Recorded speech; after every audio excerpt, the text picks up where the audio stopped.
ঈদ ও নববর্ষের ছুটি শেষে আজও অনেকেই কর্মস্থলে ফিরছেন। সকালে ট্রেন ও বাসে করে ঢাকায় পৌঁছান অনেকেই। বিস্তারিত জানাতে সরাসরি যুক্ত আছেন সহকর্মী মিজানুর রহমান। মিজান, ট্রেন বাসে ঢাকায় ফেরা যাত্রীদের চাপ কেমন? বিশেষ করে বাসের সড়ক পথে যারা ভ্রমণ করছেন তারা কি বলছেন?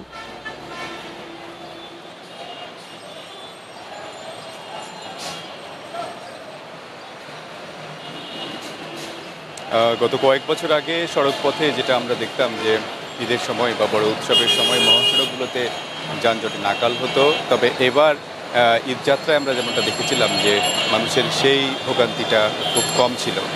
এবার আমরা এখন যেটা ঈদের পরে দেখতে পাচ্ছি, নববর্ষের ছুটির পর আজকে থেকে অফিস পাড়া সরগরম হয়েছে। আপনি জানেন ছুটি শেষ হয়েছে, তো মানুষজনের মধ্যে সেই অভিযোগটি নেই যে তারা ঢাকায় ফেরার সময় এরকম কোনো প্রবলেমে পড়েননি, যেটা এর আগে যেই সমস্যাটা ছিল, দীর্ঘ যানজট। এই মোটামুটি মোটা দাগে এই বিষয়টাই মানুষকে খুব বেশি স্বস্তি দিয়েছে।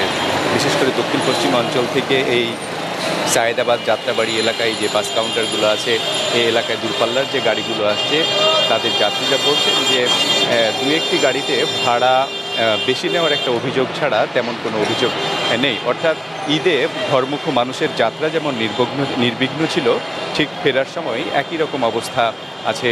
তবে ঢাকায় ঢোকার সময় যেই একটা যানজটের সৃষ্টি হয়, আপনি জানেন যে ঢাকার যে প্রবেশদ্বারগুলো আছে, সেই প্রবেশদ্বারগুলোতে ঢোকার সময় ঢাকার ভেতরের যে গাড়িগুলো আছে সেগুলো এবং দূরপাল্লার গাড়ি মিলে একটা যানজটের সৃষ্টি হয়।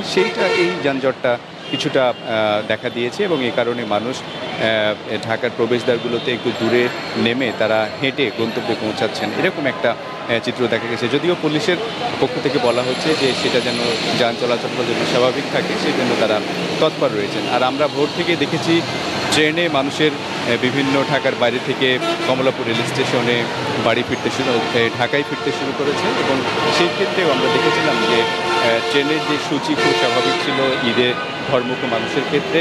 আজকে সকাল থেকে যে 8টা-10টা ট্রেন কমলাপুর রেল স্টেশনে পৌঁছেছে, সবগুলোই নিয়ম মেনে এসেছে।